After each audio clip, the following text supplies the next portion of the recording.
Bismillahirrahmanirrahim. Assalamualaikum warahmatullahi wabarakatuh.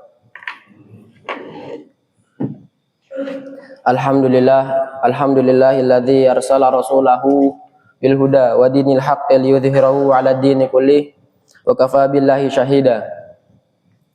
Wa asyhadu an la ilaha illallah wahdahu la syarikalah iqraran bihi wa tahwidan.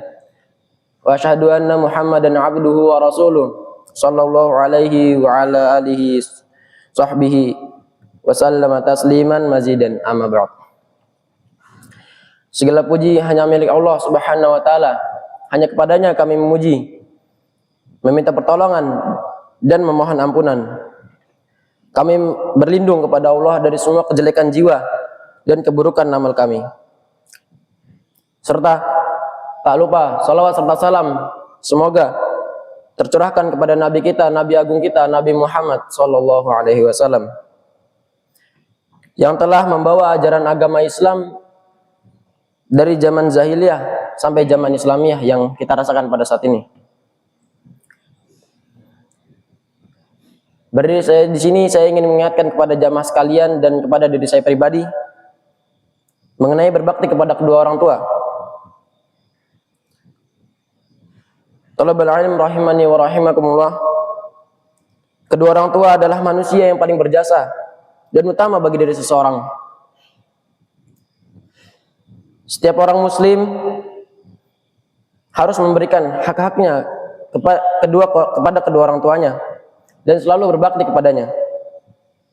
Allah Subhanahu wa taala berfirman di dalam Quran surat Luqman ayat 14. Wa wasaynal insana biwalidayhi hamalatuhu ummuhu wahnan ala wahnin wa fisaluhu fi 'amaini an ishkurli wa liwalidayk ilayyal masir. Dan kami perintahkan kepada manusia agar berbuat baik kepada orang tuanya. Ibunya telah mengandung dalam keadaan lemah yang bertambah-tambah dan menyapihnya dalam usia 2 tahun. Bersyukurlah kamu kepadaku dan kepada kedua orang tuamu. Hanya kepadaku kamu kembali.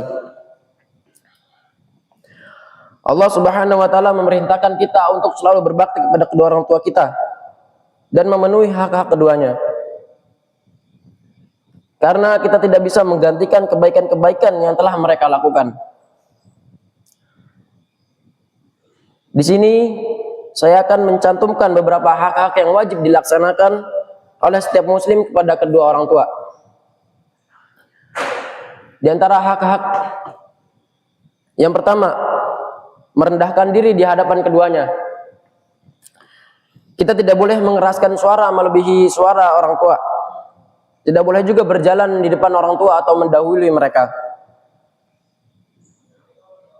Dan rendahkanlah diri di hadapan mereka berdua dengan cara mendahulukan segala urusan mereka. Yang kedua, berbicara dengan lembut di hadapan mereka. Berbicara dengan lembut merupakan kesempurnaan bakti kepada kedua orang tua, serta merendahkan diri di hadapan mereka. Sebagaimana Allah Subhanahu wa taala berfirman dalam suratnya, Quran surat Al-Isra ayat 23. Fala taqul lahumā uffin wa la tanharhumā wa qul lahumā qawlan karīmā. Maka sekali-kali janganlah kamu mengatakan kepada keduanya perkataan dan janganlah kamu membentak mereka dan ucapkanlah kepada mereka perkataan yang mulia. Oleh karena itu berbicaralah kepada mereka dengan ucapan yang lemah lembut dan baik. Yang ketiga, mentaati mereka selama tidak mendurhakai Allah. Mentaati kedua orang tua hukumnya adalah wajib atas setiap muslim dan haram hukumnya mendurhakai keduanya, kecuali apabila mereka menyuruh untuk menyekutukan Allah dan atau mendurhakainya. Sebagaimana sabda Rasulullah sallallahu alaihi wasallam, la ta'ata fi ma'siyatillah, innamat ta'atu fil ma'rufi. Tidak ada ketaatan untuk mendurhakai Allah. Sesungguhnya ketaatan itu hanya dalam melakukan kebaikan.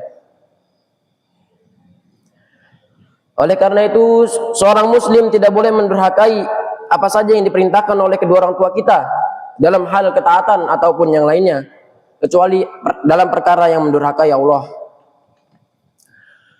Yang keempat, beristighfar untuk mereka berdua. Orang tua adalah orang yang paling utama bagi seorang muslim untuk didoakan agar Allah Subhanahu wa taala mengampuni mereka. Karena kebaikan-kebaikan mereka yang besar. Allah Subhanahu wa taala menceritakan kisah Nabi Ibrahim alaihissalam ketika ia berdoa meminta mohon kepada Allah. Di dalam Quran surat Ibrahim ayat 41. Rabbana ighfirli wa liwalidayya. Ya Rabb kami, ampunilah aku dan kedua ibu bapakku. Oleh karena itu, mari kita beristighfar dan memohon ampunan kepada Allah Subhanahu wa taala agar kedua orang tua kita dihapus dosa-dosanya dan dijauhkan dari api neraka serta dimasukkannya mereka ke dalam surga-surga Allah. Talabul alim rahimani wa rahimakumullah. Jadi, ayo kita sama-sama berbakti kepada kedua orang tua kita. Baik dengan ucapan lisan, anggota badan ataupun yang lainnya. Buat mereka menjadi ridho dan syukur kepada Allah Subhanahu wa taala karena telah melahirkan sosok yang diinginkan oleh keduanya. Jangan sampai kita durhaka kepada keduanya karena Allah murka jika kita telah berdurhaka kepadanya.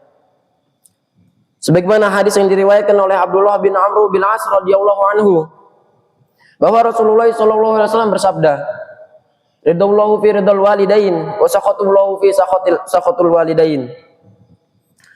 Ridha Allah tergantung pada ridha kedua orang tua dan murka Allah juga tergantung pada murka kedua orang tua. Mungkin saya cukupkan di sini. Semoga apa yang saya sampaikan bisa bermanfaat bagi diri kita sendiri atau pada jamaah sekalian. Dan apabila ada kata-kata yang kurang berkenan, saya mohon maaf yang sebesar-besarnya. Billahi taufiq wal hidayah. Wassalamualaikum warahmatullahi wabarakatuh.